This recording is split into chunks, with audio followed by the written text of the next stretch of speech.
Isu kedekatan antara kreator konten Thorik Halilintar dan adik ipar mendiang Vanessa Angel memicu reaksi air dan api. Di satu sisi, sebagian warganet mendoakan mereka berjodoh. Namun di sisi lain, ada yang menanyakan kabar Chandrika Chika, seleb TikTok yang sempat diberitakan berpacaran dengan Thorik. Harapan warganet agar Thorik dan Fuji berpacaran seperti menyulut bensin pada api bagi Chika. Harapan warganet agar Thorik dan Fuji berpacaran seperti menyulut bensin pada api bagi Chika. Hingga reaksinya jadi percakapan di media sosial.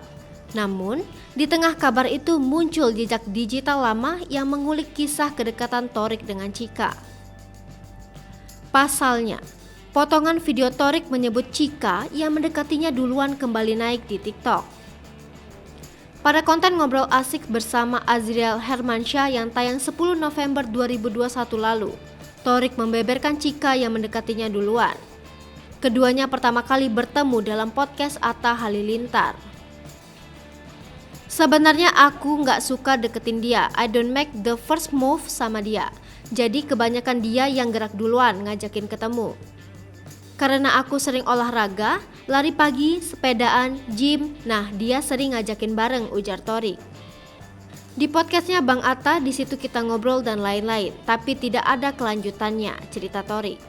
Setelah 3 bulan pertemuan pertama mereka, Chika menjadi lebih sering berinteraksi dengan Thorik lewat media sosial.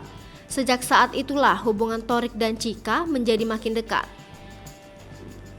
Terus 3 bulan setelah itu, tiba-tiba dari nge-reply story sampai lama-lama main game bareng, main sepeda, terus ketemu, ujar Thorik. Karena circle-nya nggak jauh beda, jadi ya ketemu saja.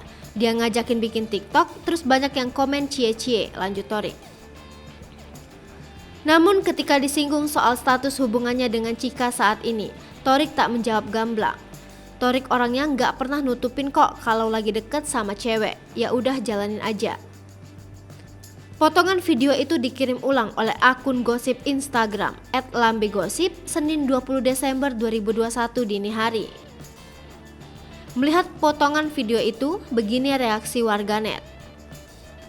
Menggatal, tahu aja yang banyak uangnya, si Dimas di PHP-in, ujar warganet A sambil tertawa. Emang Thorik banyak uangnya? Tanya warganet B. Ingat apa kata tukang parkir? Ejek warganet C yang bermakna disuruh mundur. Tapi kok di IG Chika, Thorik yang follow sih, Thorik yang mengikuti. Gimana sih? Ungkap warganet D heran. Makanya Neng jangan celamitan sana sini, kalem bae santai. Posisi Chika bakal diisi dengan terfuji-fuji. Sentil warganet E. Ya gimana ya, secara Thorik kan kaya, keluarga Halilintar, tutur warganet J. Hai pemirsa Sri Popo TV, jangan lupa komen, like, dan subscribe, serta tonton terus berita-berita terupdate lainnya ya.